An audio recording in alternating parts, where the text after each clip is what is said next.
హుస్నాబాద్ నియోజకవర్గంలో గత 9 సంవత్సరాల్లో 8,000 కోట్లతో అభివృద్ధి చేశానని స్థానికులకు మాత్రమే అభివృద్ధి కనిపిస్తుందని బీఆర్ఎస్ అభ్యర్థి ఒడితల సతీష్ కుమార్ అన్నారు. మూడోసారి అవకాశం కల్పిస్తే మరింత అభివృద్ధి చేస్తానని హుస్నాబాద్లో బీఆర్ఎస్ గెలుపు ఖాయమైపోయింది అంటున్న హుస్నాబాద్ బీఆర్ఎస్ అభ్యర్థి ఒడితల సతీష్ కుమార్తో మా ప్రతినిధి రాజు ఫేస్ టు ఫేస్.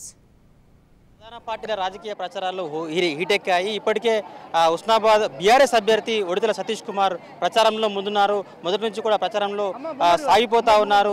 అతనికి గ్రామాన ప్రజలైతే నీరాజనం పలుకుతా ఉన్నారు. ఈసారి హ్యాట్రిక్ విజయం సాధించబోతున్నారా, ఆయన ప్రచారం ఏ విధంగా కొనసాగుతుంది, ఆయనకు విజయం ఏ విధంగా వరించబోతుంది తెలుసుకునే ప్రయత్నం చేద్దాం. చెప్పండి, అంటే మీకు హ్యాట్రిక్ విజయం సాధించబోతున్నారా, ప్రజల స్పందన ఏ విధంగా ఉంది, మీరు ఎంత మెజారిటీతో గెలబోతున్నారు? ఈ సమయంలో కూడా ఈ టైంలో కూడా ఇంతమంది మహిళా సోదరిమణులు, ఇంతమంది ఇక్కడ నాయకులు, గ్రామస్తులు ఇక్కడికి వచ్చిండ్రు అంటే వారు ఎవరిని చూసినా కానీ చాలా సంతోషంగా కనబడుతున్నారు.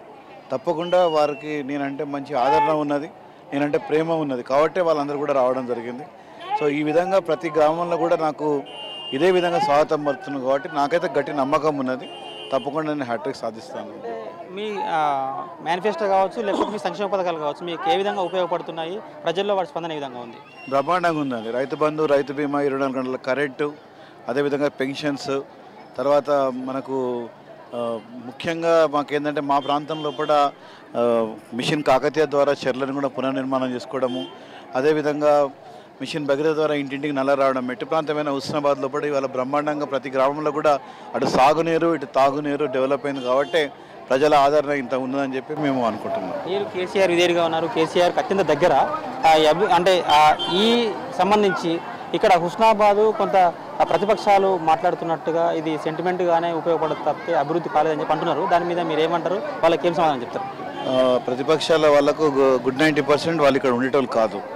పారాషూట్ లీడర్స్ వచ్చారు ఇక్కడికి కాబట్టి వాళ్ళు ఇక్కడ ఏం అభివృద్ధి అని తెలియదు. 9,000 కోట్ల రూపాయల అభివృద్ధి గత 10 సంవత్సరాల్లో కూడా హుస్నాబాద్ నియోజకవర్గంలో జరిగింది.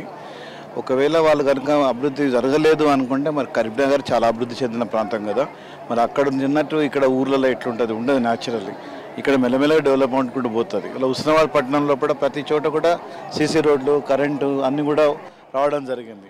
24 hours పవర్ కోసం మనం 16 సబ్స్టేషన్స్ కూడా మొత్తం నియోజకవర్గంలో కూడా కట్టడం జరిగింది. ఇవే కాకుండా కనెక్టివిటీ రోడ్స్ గ్రామానికి కూడా పిఆర్ రోడ్స్ కూడా ఇవ్వడం జరిగింది. ఇవన్నీ కూడా చూస్తున్నారే, వాళ్ళకి తెలుసు కూడా ఆ విషయం కూడా. ఈసారి మీకు ఈ కాన్సెన్స్కి సంబంధించి ప్రజల్లో కావచ్చు, లేకపోతే అభివృద్ధి విషయంలో కావచ్చు, మీకు కలిసి వచ్చే అంశాలు ఏంది, ఇప్పుడు రాబోయే రోజుల్లో మీరు ఏం చేయబోతున్నారు? తప్పకుండా అండి, మనం సాగునీరు తాగునీరు మీద దృష్టి పెట్టాం. అది ఆల్మోస్ట్ కంప్లీట్ అయిపోయింది. రేపు గౌరవల్లి ప్రాజెక్ట్ కూడా నేషనల్ గ్రీన్ ట్రిబ్యునల్ కేసు ఉంది కాబట్టి ఆ కేసు ద్వారా అది దాంట్లో నింపడం జరగలేదు. అది కూడా ప్రాజెక్ట్ దాదాపు 98% దాకా కంప్లీట్ అయిపోయింది. కాలువలు కూడా దానికి కూడా 200 కోట్లు ఇవ్వడం జరిగింది. అది కూడా కంప్లీట్ అయిపోతుంది మోస్ట్ ప్రాబ్లీ.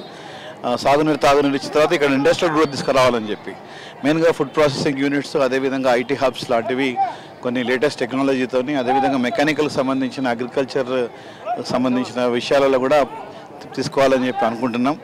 సో ఇటువంటి విషయాలు తీసుకుంటే దాదాపు 10,000 మందికి ఇక్కడ ఎంప్లాయ్మెంట్ దొరికే ప్రయత్నం చేస్తున్నాం. సో వాళ్ళ కళ్ళల్లో కానీ, వాళ్ళ కడుపులో కానీ, లేకపోతే వాళ్ళ కాళ్ళల్లో మెదిలే మనిషి లేక నేను ఉన్నా కాబట్టి నేను కోరేది ఒకటే, మీరందరూ కూడా నన్ను మళ్ళీ నాకు ఆశీర్వదించి నాకు ఓటు వేయాలని చెప్పి వారందరినీ కోరడం జరుగుతుంది. తప్పకుండా ఆ నమ్మకం కూడా నాకుందని తెలియజేస్తుంది. ఇది ఇక్కడ పరిస్థితి. కెమెరామెన్ ప్రవీణ్తో రాజ్ న్యూస్ హుస్నాబాద్ నుంచి.